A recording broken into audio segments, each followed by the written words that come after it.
লবণ ও সরিষা দিয়ে একটি আমল করুন, জিন 100 হাত দূরে থাকবে। আপনার ঘরে জিন কখনো আক্রমণ করবে না। দুষ্ট জিন জাতি এবং দুষ্ট মানুষ যারা ব্ল্যাক ম্যাজিক করে, কুফরি কালাম করে, তারা আপনাকে কোনো ক্ষতি করতে পারবে না। বর্তমানে ম্যাক্সিমাম জায়গা থেকে আমাদের কাছে ফোন আসে, তারা বলে, হুজুর জিনরা অনেক ধরনের সমস্যা করতেছে, ছোট বাচ্চাকে ডিস্টার্ব করতেছে, ঘরের ভিতরে অনেক সময় দেখা যাচ্ছে জিনরা, কিছু কিছু দুষ্ট জিন আছে, তারা মানুষকে ক্ষতি করার চেষ্টা করে। এটা আবার অনেকে বিশ্বাস করতে চায় না, বলে জিন বলতে কিছু আছে নাকি, জিন যদি কেউ আছে নাকি এরকম বলে, তাহলে তার ইমানই থাকবে না।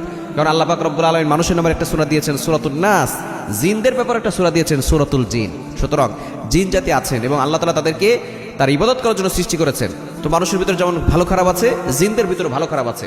ভালোরা আল্লাহর ইবাদত করে, খারাপরা মানুষকে ভয় দেখায়, মানুষকে ক্ষতি করার চেষ্টা করে। সুতরাং এই জিনের বদনজর থেকে বাঁচতে, জিনের ক্ষতি থেকে বাঁচতে, অনিষ্টতা থেকে বাঁচতে আপনি ঘরের ভিতরে সরিষা লবণের আমল করতে পারেন। লবণটাকে আপনি একটা গ্লাসের ভিতরে পানি নিয়ে কিছু লবণ সে পানিতে দিবে। এরপর আপনি সূরা ফাতিহা 7 বার পড়বেন, আয়াতুল কুরসি 7 বার পড়বেন, সূরা ইখলাস 7 বার, সূরা ফালাক 7 বার, সূরা নাস 7 বার পড়ে বিসমিল্লাহ সহকারে পড়ে অবশ্যই ওযু অবস্থায় আমলটা করবেন।